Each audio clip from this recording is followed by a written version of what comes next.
Сляпы Францішак. Цёмна на панадворку.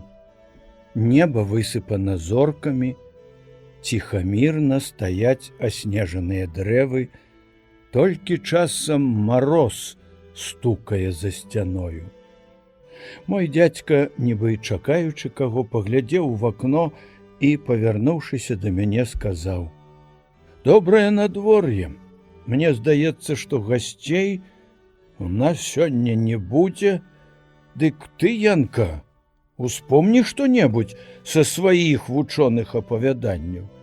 Цяпер ноч доўгая, можна выспацца, перш чым засвеціць заранка». Падалі вячэру. Яшчэ седзячы пры стале, я думаў, корпаючыся ў памяці пра розныя падзеі старажытнай гісторыі, выбіраў тыя дзіўныя здарэнні, якія былі б дзядзьку пад густ. Пасля вячэры, ходзячы, як звычайна, па пакоі, ён прачытаў вячэрнія малітвы і, кладучыся ў ложак, запытаўся: «Пра якіх жа багоў і багінь ты распавядзеш мне зараз?» «Распавяду, дзядзечка, пра заснаванне горада Рыма. Ці не пра той Рым, дзе жыве яго святасць? О, гэты сказ мусі быць прыгожы і цікавы. Пра той самы. Дык кажы, буду уважліва слухаць». Я расказаў спачатку, што рымляне паходзяць ад траянцаў, пасля пачаў ад Прока, караля альбанцаў, расказаў пра Амулія і Нумітора, пра Рэю Сільвію, што яна, быўшы вясталкаю, мела ад бога вайны Марса двух дзяцей-блізнятаў Ромула і Рэма, як гэтых блізнятаў паклалі ў кошык і плылі яны па рацэ Тыбр, і калі хваля выкінула іх на бераг, дык, пачуўшы плач немаўлят, прыбегла ваўчыца і карміла іх малаком, нібы сваіх дзяцей. Дзядзька здзівіўся, што ваўчыца мела літасць і прыхільнасць да дзяцей, і сказаў, перапыняючы апавяданне: «І даўней мусілі быць ваўкалакі. Пэўна, гэтая ваўчыца спярша была кабетаю і мела чалавечую душу, бо адкуль бы ў яе ўзялася такая любоў і літасць?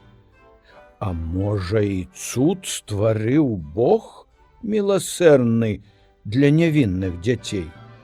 Я апавядаў далей, як знайшоў іх Фаўстул, як яны выраслі сярод пастухоў, а пасля збудавалі Рым на тым самым месцы, дзе рака выкінула іх на бераг. У гэты момант забрахалі сабакі, і нехта пачаў стукаць у браму. Прыбягае парабак і паведамляе, што прыехаў сляпы Францішак. Дзядзька мой хуценька ўстаў з пасцелі і толькі запаліў святло. Заходзіць Францішак. Праваю рукою трымаецца за павадыра, а леваю пастуквае кіем перад сабою, каб за што не зачапіцца. «Няхай будзе пахвалёны Езус Христус», — сказаў сляпы, пераступаючы парог. «А ці дома пан завальня?» «Дома, дома», — адказаў дзядзька. Ён з вялікай радасцю вітаецца з ім, сам здымае з яго цяжкія зімовыя пранахі, запрашае прысесці, пасля загадае выпрагчы каня, даць яму аўса, а чалавека, які вёз сляпога, напаіць гарэлкаю і накарміць. Таксама паслаў да пані Мальгрэты, каб хутка згатавала госцю вячэру. «У якіх краях ты быў? Здаецца, ўжо больш за паўгода не бачыліся. Знаёмыя не раз успаміналі пра цябе, паўтараючы такія словы: «Дзе цяпер наш Францішак? Далёка недзе заехаў, а? Хай бы ён сустракаў усюды добрых, ласкавых людзей, і каб не давялося знаць гора ў далёкім падарожжы».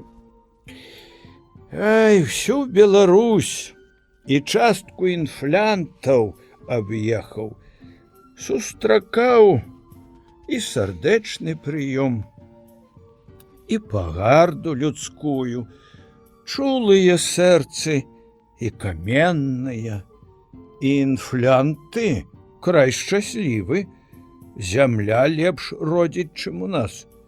Там, кажуць, і паны багацейшыя, маюць пекныя палацы і тытулы ў іх, бароны ды графы. Я сляпы, я не бачыў іхніх пышных палацаў. Ведаю толькі, што там багатыя паны не любяць размаўляць з беднымі людзьмі, а ўбогі за сваё жыццё не пачуе іхняга слова. Ой, як цяжка гэта, калі чалавек вымушаны прасіць дапамогі ў тых, хто не разумее, што ёсць пакуты на свеце. Але я ўжо больш не паеду далёка, сказаў Францішак. Дзякуй Богу, маю дабрадзеяў і ў гэтых краях. Вось адзін пан падараваў мне выспу у сваім маёнтку на возеры Рабло. Там у мяне дамок, сад і маленькая гаспадарка. Мне хопіць, там і косці мае знойдуць спачын. А, ведаю тое возера, быў некалі на той выспе, сказаў Завальня, і тады яшчэ бачыў хаціну на пагорку. Вакол хвоі шумелі і хвалі на возеры, і хоць краявід там нейкі змрочны, аднак мне вельмі падабалася. Хваляць тыя мясціны, але мяне, сляпога, это не цешыць. Шум лясоў і вады наводзяць на мяне маркотныя думкі. Доўга яшчэ мой дзядзька размаўляў з Францішкам. Нарэшце падалі вячэру, ён падвёў сляпога да стала і, сеўшы ля яго, стараўся, каб госцю ўсяго хапала. Пасля вячэры ён загадаў прынесці ў пакой ложак і паставіць ля сваёй пасцелі. Пасля ўзяў мяне за руку, падвёў да сляпога, расказаў яму, што я скончыў школы ў ксяндзоў езуітаў, пахваліў гісторыі, якія я яму апавядаў, адно, што цяжкія імёны паганскіх багоў і іх нельга запомніць.